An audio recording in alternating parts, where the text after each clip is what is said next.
할렐루야. 예수 부활하셨습니다. 옆에 사람에게 인사합시다. 예수 부활하셨습니다. 한 번 더요. 예수 부활하셨습니다. 주께서 사망 권세를 깨뜨리시고 살아난 날을 부활절이라고 합니다.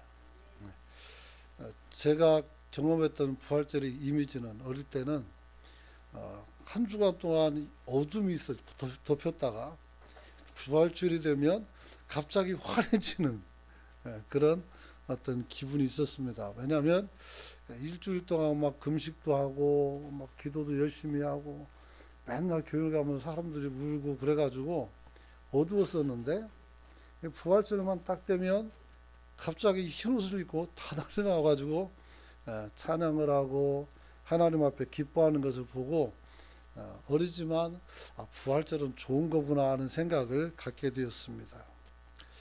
특별히 이 부활절이 우리에게 좋은 것은 우리의 고통이 해방되고 어둠이 지고 우리가 하나님의 빛이 이 세상을 이긴 날인 줄로 믿으시기 바랍니다. 그래서 우리는 용기와 희망을 이 부활절을 통해서 가질 수가 있게 된 것입니다. 콘라드 아데나워라는 독일 수상이 있습니다. 2차 세계대전이 끝나고 히틀러가 망쳐놓은 이 독일을 재건하고 나라를 강건하게 만든 훌륭한 수상이죠. 이 사람이 정치 초년병에 있을 때는 히틀러에게 굉장히 많이 구박을 당했어요. 그래서 나치에게 구박을 당하고 투옥도 되고 그랬었죠. 그러다 2차 대전이 끝나고 수상이 되었습니다. 그래서 그는 독일의 정말 가장 위대한 수상이다 이렇게 평가를 받고 있는데 이 사람이 한 번은 빌리 그레엄 목사님을 만났어요. 그때 빌리 그레엄 목사님은 굉장히 청년했어요. 굉장히 젊을 때죠. 그를 만나서 수상이 물었습니다. 목사님은 예수 그리스도가 부활한 것을 믿습니까? 이렇게 물었어요. 아니, 목사한테 그런 걸 왜 물어봅니까? 그게 안 믿을 것 같으면 목회를 어떻게 해요? 그래서 빌리그레 목사님이 분명하게 대답했습니다. 예, 저는 믿습니다. 이렇게 말했어요. 혹 빌리그레 목사님을 모르시는 분이 있습니까? 표정이 그런 것 같아서. 이 금세기의 가장 위대한 복음 전도자예요. 우리나라에게 100만 명 모아놓고 여의도에서 집회하신 분이고요. 세계적인 복음 강사죠. 근데 이분이 말합니다. 예, 저는 믿습니다. 그랬어요. 그러자 아데나워 수상이 이렇게 말합니다. 목사님, 예수의 부활이 없다면 이 세상에는 다른 희망을 찾을 수가 없습니다. 이렇게 말했어요. 예수 그리스도의 부활이 없다면 이 세상에는 희망이 없다 이렇게 말했습니다. 수상의 자리에 올라앉은 이 정치인이 뭘 하고 이런 말을 했는지 잘 모르겠습니다. 그러나 러시아 문호인 도스토옙스키가 이런 말을 했어요. 우리는 희망 없이 살 수는 없다. 희망 없이 산다는 것은 삶을 중단하겠다는 것과 같다 이렇게 말했습니다. 아마도 이분이 좋은 후에서 여러 가지 많은 세계가 핍절해졌을 때 이제 저는 복구를 해야 되고 나라도 건설해야 되고 또 배상금도 물어야 되고 머리 아픈 일이 많지만 딱 하나 예수 그리스도의 부활 신앙을 가지고 이 사람이 정치를 했다는 것을 여기서 드러나는 것을 보게 됩니다. 그러므로 우리도 저와 여러분들이 주님 앞에서 주님 앞에 희망을 가지고 부활 신앙을 가지고 희망을 가지고 여러분이 살아날 수 있는 저와 여러분이 되시길 축원합니다. 축원합니다. 오늘 본문을 보게 되면 본문에서 베드로와 초대교회 사도들이 많은 박해를 받는 것을 보게 됩니다. 예수님이 죽으실 때 마음이 어두웠고 도망가고 각각 살 길을 찾았지만 예수님이 다시 부활하셨고 성령을 받았고 이 사람들이 가슴이 뜨거워지고 이제 막 물불 안 가리고 열심히 뛸 때에 예수를 죽인 그 사람들이 모여서 회집을 하고 그 베드로와 사도들에게 경고를 나누는 거죠. 예수에 관한 이런 얘기를 하지 말거라 하면서 그들을 결국 이렇게 압박하는 그런 모습이 있었습니다. 그럼에도 불구하고 이 사람들이 성령을 받기 이전에 또 부활의 예수님을 만나기 이전에는 자기 살 길을 찾아서 도망을 다녔지만 이후에는 바뀌었어요. 그리고 이 사람들이 어떤 어려움이 있든지 누가 내 길을 가로막든지 말든지 이 사람들은 어떻게 돼요? 전부 다 각개전투에서 뚫고 나갔어요. 그래서 이 사람들은 오늘 다른 사람들보다 더 훌륭한 그런 뜨거운 신앙인이 되었다 이렇게 말할 수 있었습니다. 사실 이 제자들은 그렇게 대단한 사람들은 아니었던 것 같습니다. 오늘 새벽에도 말씀드렸지만 예수님이 부활했을 때 아무도 그 부활한 예수님을 현장에서 목격하는 사람이 없었어요. 왜냐하면 제자들은 예수님이 십자가에 못 박혀 죽을 때 이미 다 도망을 갔어요. 다 도망가고 그 근처에 가지도 않았었어요. 분명히 3일 만에 내가 다시 부활할 것이라는 것을 예언해 줬지만 이 사람들은 그걸 믿지 않았어요.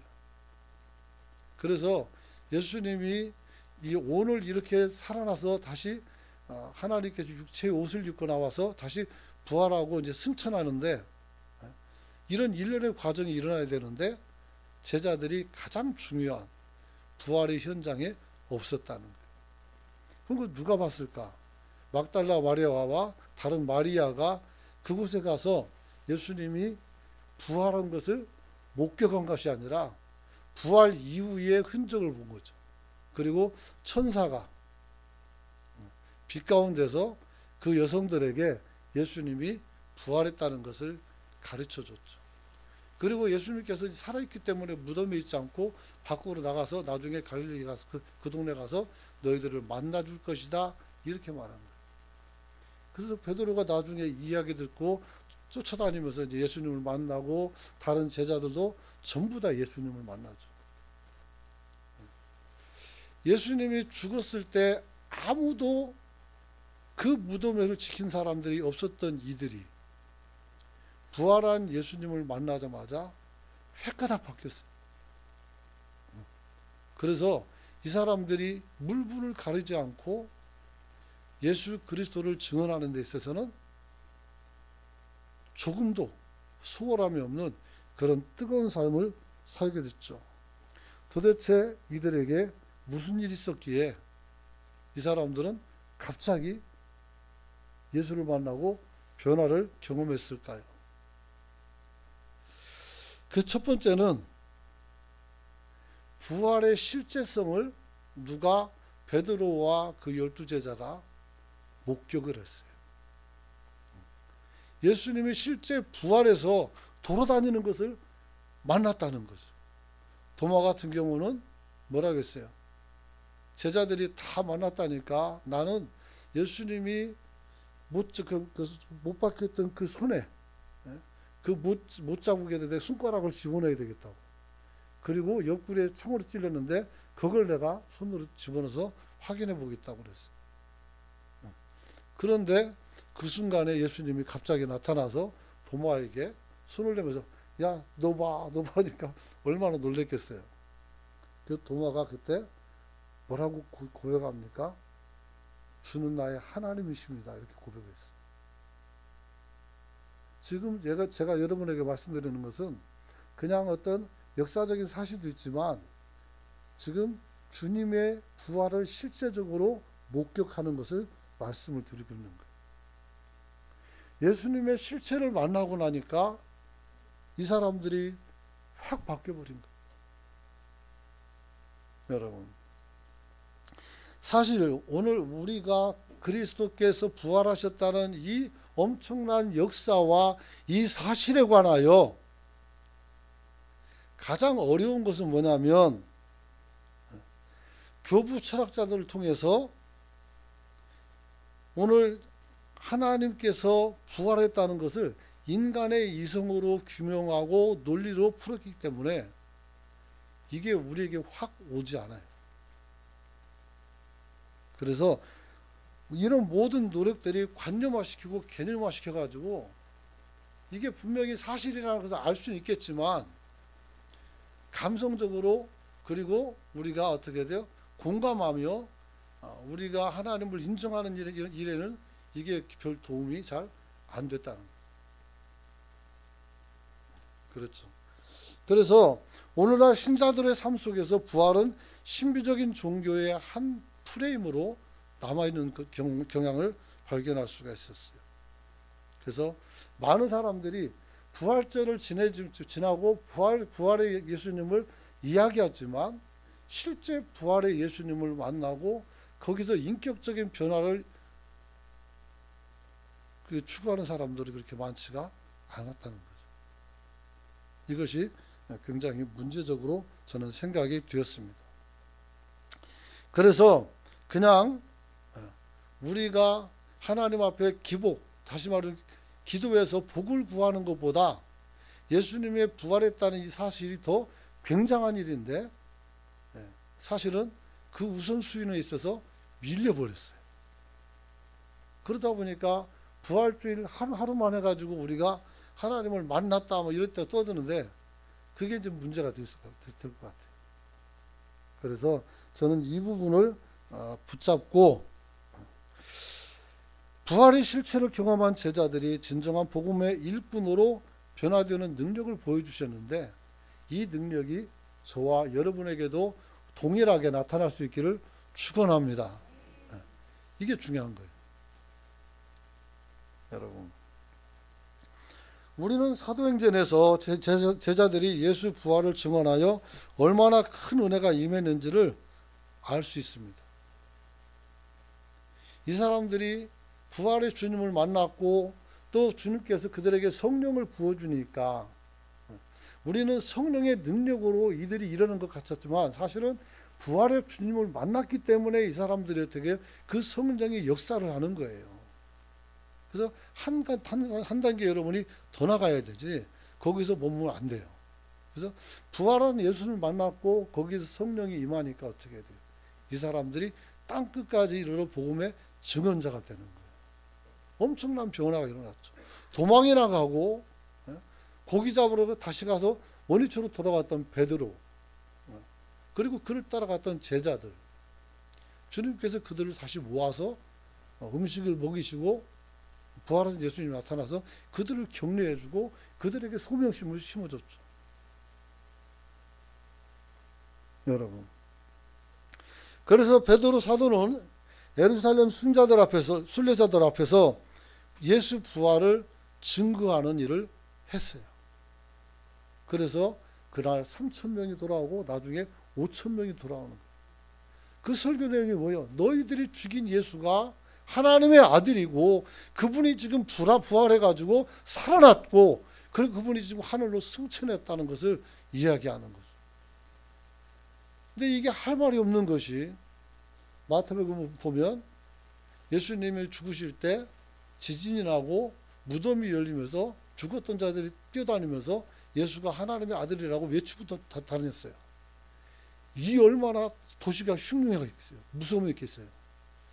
그들은 예수를 죽이라고 외쳤었고 예수를 죽이고 바나바를 살린 불안당들 그런 자리에서 같이 그들 편을 먹었는데 그분이 하나님의 진짜 아들이었었고 이분이 죽었다가 정말 살아났고 이분이 하늘로 승천했고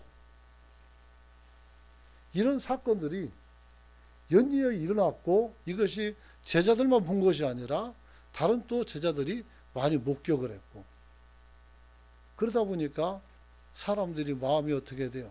두려웠어요. 근데 그것을 정면으로 도전한 거죠. 너희들이 죽인 예수가 하나님의 아들이다. 그리고 뭐라 그랬어요? 그럼 우리가 어쩌면 되는데 묻잖아요. 그 베드로가 가르쳐 주죠. 그리스도를 믿으라고. 주 예수를 믿으라고. 그러면 너희 모든 가족이 함께 구원을 받을 것이라는 것을 약속하죠. 사랑하는 성도 여러분, 이게 바로 부활의 신앙이에요. 이게 요한은 사도는 성전에 앉아서 구걸하는 안진뱅이에게 베드로와 함께 내게 있는 것은 금과 은은 없지만 내게 있는 것으로 너에게 주노니, 그렇게 하는 거예요. 예수의 이름으로 어떻게 돼요? 일어나 걸으라 했을 때 안진뱅이가 일어난 줄 믿으시기 바랍니다. 여러분, 이 어마어마한 역사가 누굴 봤다고요? 부활의 하나님을 본 이유란 말이에요. 여러분, 이 제자들은 귀신 들린 한 아버지의 딸을 고쳐주지 못해서 정말 주님께 책망을 받은 사람이었어요. 그래서 주님이 그 딸을 고쳐준 것을 보고 나서 뭐라고 했어요? 우리는 왜 이런 일이 안 되냐고. 그랬더니 기도 외에는 이런 이유가 나갈 수가 없다라고 말씀하죠. 여러분, 그건 기도의 능력이죠. 근데 중요한 것은 이 부활의 하나님을 만난 이후로부터는 기도의 능력을 믿고 받을 것 없어요. 우리가 하나님께 선포하고 예수님과 동행하는 그 마음을 가지고, 그 믿음을 가지고 도전할 때 모든 일은 다 형통하게 이루어진 줄로 믿으시기 바랍니다.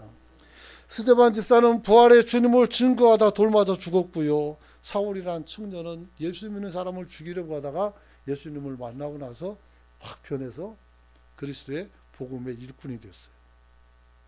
순식간이었어요. 우리 눈으로, 우리 감성과 우리가 주님과 공감하면서 우리가 주님의 살아계신 것을 느낄 때에 우리는 완전하게 변할 수 있어요. 하나님은 여러분을 사랑하시는 줄 믿습니다. 사랑은 뭐예요? 감정이에요. 공감이에요. 그 사랑을 우리가 느낄 때에, 우리가 내 사랑을 하나님께 드릴 때에 하나님이 저와 여러분을 사용하셔서 매우 큰 일도 이루실 줄 믿으시기 바랍니다. 그래서 모든 부흥운동 속에 보면 다 이 똑같은 역사가 나타나고 있는 것을 보게 됩니다. 그러므로 어떻게 됐습니까? 예루살렘 교회는 어떤 교회가 되었습니까? 그들은 그전에는 자기 것을 가지고 자기 행복만 추구했어요. 한 청년이 와서 내가 어떻게 하면 영생을 얻을까요? 했더니 계명을 지키라고 했고 계명을 다 지켰다고 했단 말이에요. 그랬을 때 뭐라 했어요? 네가 하나 부족한 게 있다. 네가 재산이 많으니까 이것을 팔아서 가난한 이들에게 주고 너는 나를 따르라겠어요. 근데 이 청년이 그걸 할 수가 없는 거야. 그래서 굉장히 슬퍼하며 주님이 그것을 떠날 때 주님이 뒤에서 이렇게 말합니다.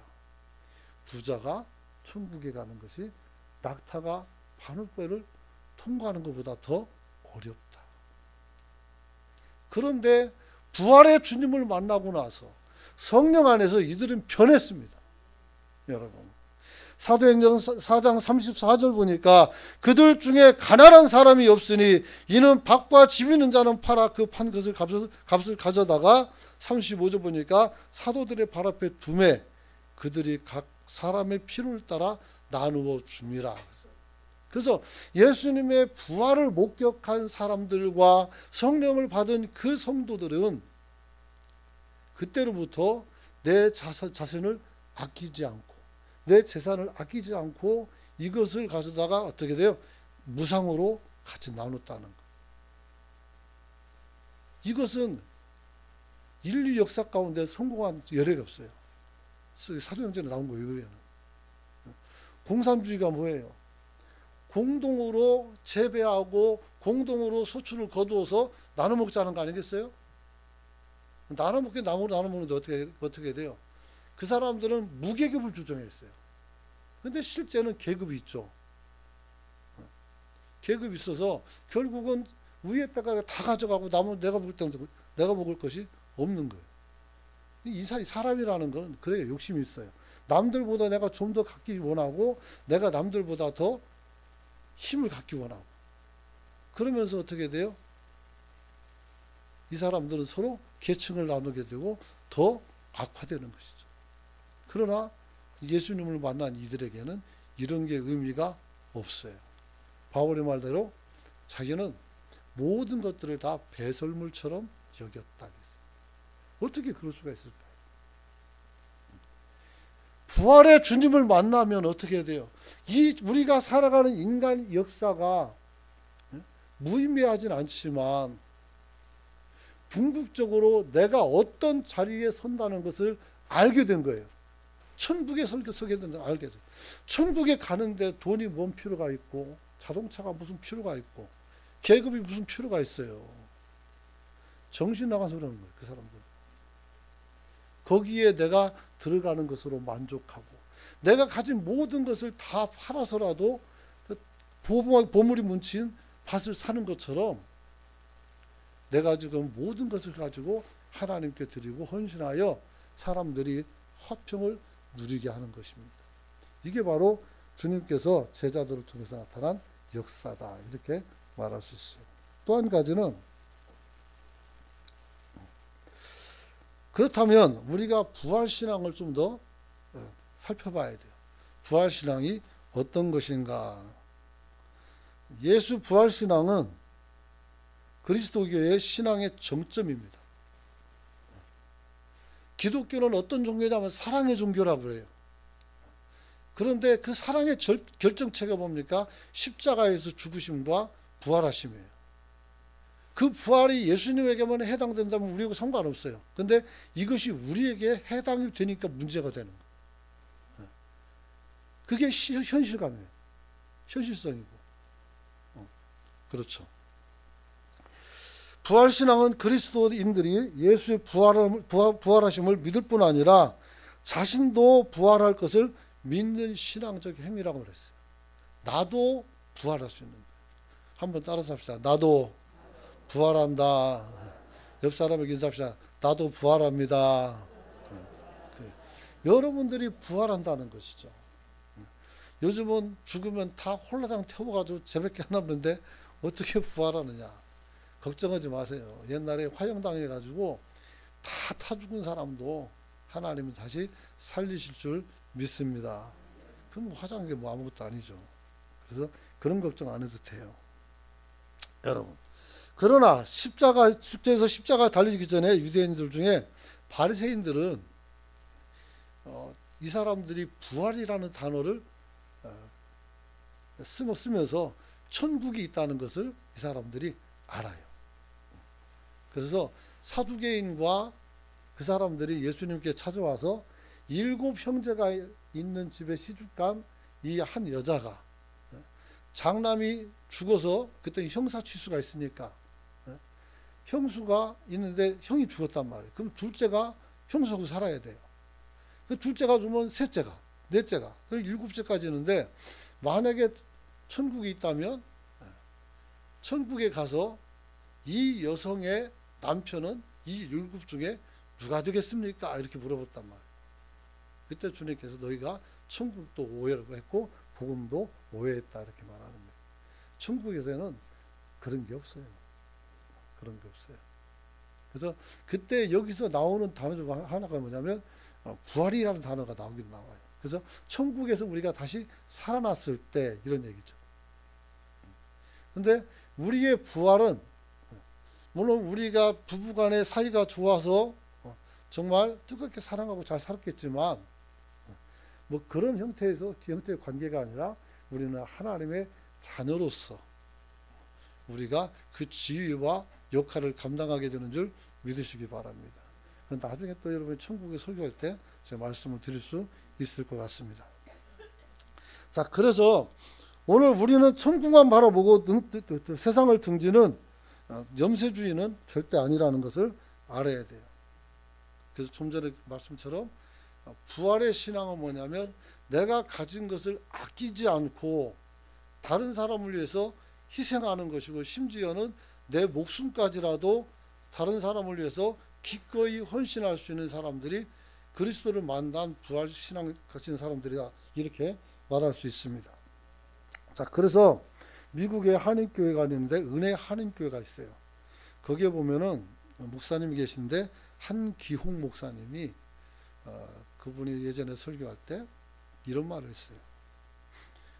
우리가 부활신앙에는 세 가지가 있다 이렇게 했어요.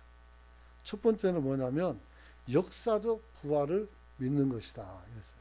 예수님이 이 땅에서 죽었다가 살아난 시간이 있었고 그 공간이 있었고 사건이 있었어요. 그러니까 역사적 사실이죠. 그래서 3일 만에 부활하셨다는 것을 믿는 믿음이 부활신앙이다 그랬어요. 두 번째는 종말론적 부활을 믿는 신앙이다 그랬어요. 이것은 이제 우리가 예수 부활이 내 부활이 된 것이죠. 그래서 마지막 때 우리가 다시 살아나서 주님 나라에 들어가는 것을 믿는 것이죠. 데살로니가전서 4장 16절에 보면 나오죠.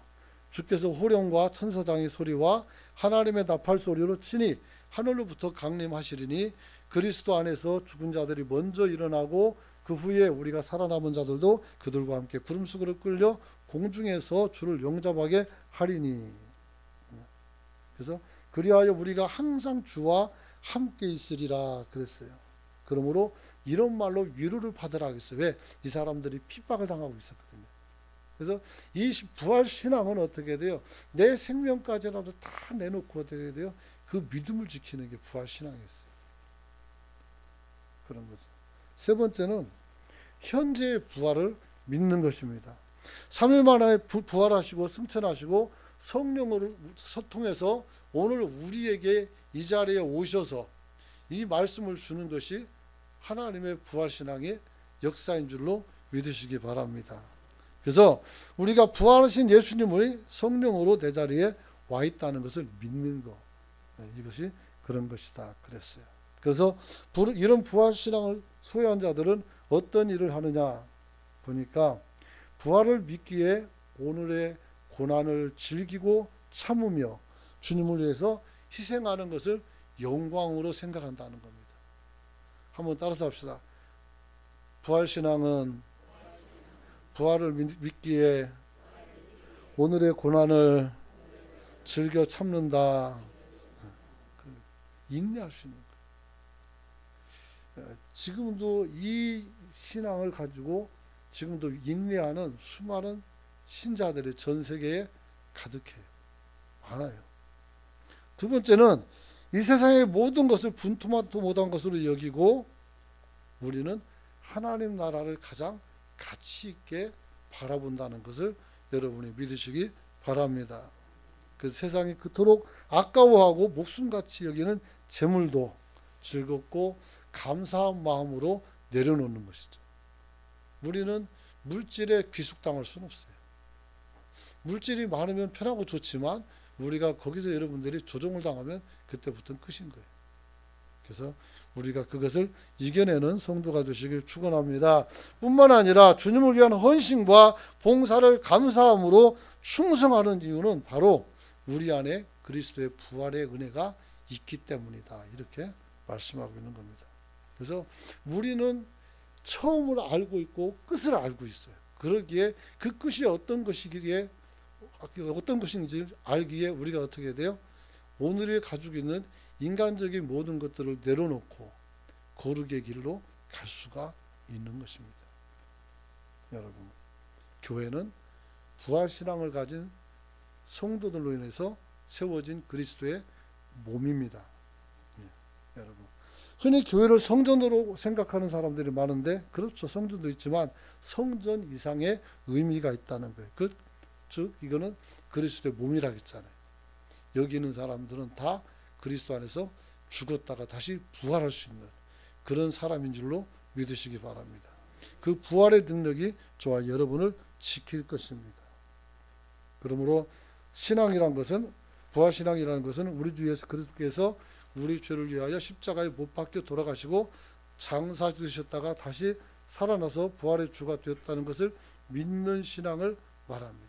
그리고 우리가 이 부활신앙을 통해서 우리가 주님과 연합하여 나도 부활할 것을 믿는 것, 이것이 가장 핵심이다. 이렇게 말할 수가 있습니다. 기도합니다.